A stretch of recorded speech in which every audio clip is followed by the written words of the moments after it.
stunned beneath the blows of one of the mightiest earthquakes in history. All the nuclear bombs yet exploded would not have released such destructive energy as the quake loosed. Anchorage, the largest city in the 49th state, was also one of the hardest hit by the massive tremors that began just when its 100,000 inhabitants were starting home at the evening rush hour. Whole blocks sank into the ground.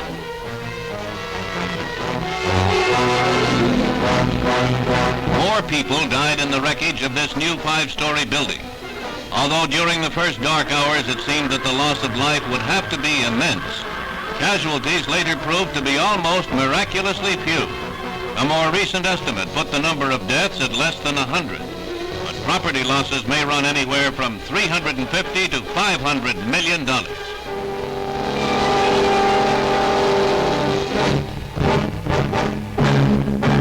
The residential section of Anchorage, generally located in hills above the business area, experienced comparatively fewer gaping fissures of the earth. Even so, there were many. They were terrifying and they were destructive. Houses were knocked every which way, endways, sideways, upside down. Again, the wonder, aside from the awesomeness of the catastrophe itself, is that so few people were destroyed along with their homes as they went tumbling down into the crevices. Whole villages on Kodiak Island were wiped out, and first reports were that 50 people had been killed. Later it was found that no one had died. However, the fishing boats were thrown about like broken toys, and since a large part of Alaska's economy and practically all of Kodiak's is based on fishing, this is a serious loss indeed. It will take months to get the fleets in full operation again.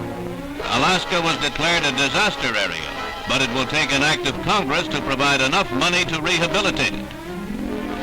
Seward is another town near the epicenter of the quake and received its full fury. A danger here not present in other places was fire from exploding gasoline storage tanks.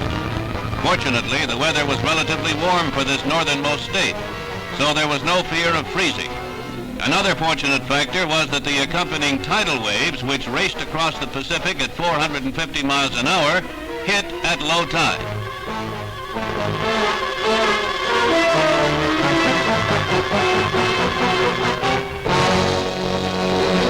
Elmendorf Air Force Base, which is near Anchorage, was badly shaken, but in comparison with other areas got off relatively lightly. But in a disaster of this magnitude, relatively can mean almost anything. Stacks in the library were upset, but the books were not destroyed. The commissary is an utter mess, but goods can be retrieved.